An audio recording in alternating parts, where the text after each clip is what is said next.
बीडच्या धारूरमध्ये एक धक्कादायक प्रकार उघडकीस आलाय। उसने घेतलेल्या 10,000 रुपयांचा व्याजासह 80,000 रुपये झाल्यानं ते वसूल करण्यासाठी एका तरुणाचं अपहरण 4 जणांनी केलं।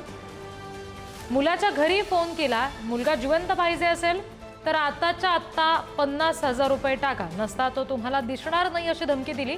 या प्रकरणामध्ये धारूर पोलिसांनी तातडीने तपास केलाय। अंबाजोगाई जवळच्या साकूर इथून दोघांना अटक केली आहे, तर दोघे जण फरार आहेत।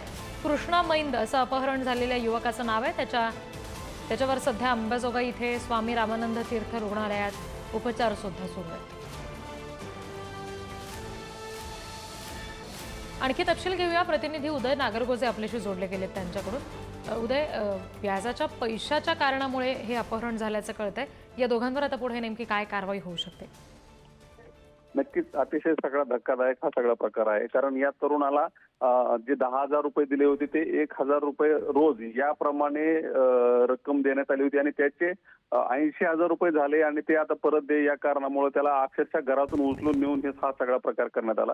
एका गाडीतून त्याला अंबाजोगाईच्या परिसरात नेण्यात आलं होतं। त्याच्यानंतर त्याच्या आईला फोन करत तुझा मुलगा जर जिवंत पाहिजे असेल तर आत्ताच्या आत्ता 50,000 रुपये दे अशी धमकी देखील दिली होती। या प्रकरणात गुन्हा दाखल झाल्यानंतर पोलिसांनी तातडीने कारवाई केली, धारूर पोलिसांनी, आणि यातील 2 आरोपींना अटक केले। तर अंधाराचा फायदा घेऊन दोघे जण फरार झालेत। आता त्यांच्याकडे या दोघांना 23 जून पर्यंतची पोलीस कोठडी मिळाली आणि त्यांच्याकडून आता अधिक माहिती घेतली जाते। कारण अशा पद्धतीने या लोकांनी आणखी काही गुन्हे केले आहेत का, यामध्ये आणखी काही लोक सहभागी आहेत का, तसेच या तरुणाला जी मारहाण झाली ते त्यामध्ये आणखी कोणी सहभागी होते का, याचा शोध घेतला जातोय। अतिशय गंभीर प्रकार आहे आणि त्याची दखल देखील पोलिसांनी घेतली। त्याचा तपास आता सुरू आहे।